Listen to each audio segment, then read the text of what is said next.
নমস্কাৰ আপোনালোক সকলোকে ডাটা নিউজলৈ স্বাগতম জনাইছোঁ। আজিৰ দিনটোৰ গুৰুত্বপূৰ্ণ বাতৰিবোৰ লৈ আহিছোঁ। অসমৰ লগতে ভাৰতৰ বিভিন্ন প্ৰান্তৰ পৰা এনেধৰণৰ খবৰবোৰ চাবৰ কাৰণে আমাৰ চেনেলটো ছাবস্ক্ৰাইব কৰি এটা লাইক কৰি দিব। দুখীয়া কিছুমানৰ ৰেচন কাৰ্ড নাথাকে, চৰকাৰী চাকৰিয়াল আছিলে, কিবা আছিলে।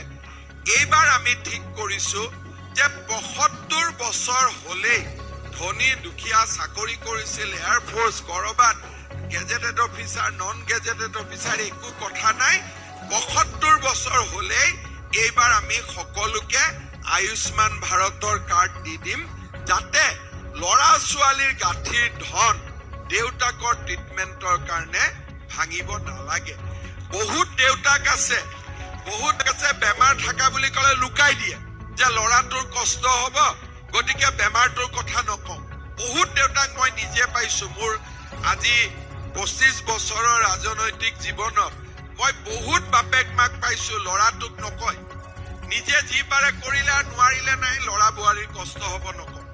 এনেকুৱা বহুত মানুহ আছে। কোভিডৰ সময়ত মোৰ অভিজ্ঞতা হৈছিল, মই স্বাস্থ্য মন্ত্ৰী আছিলো।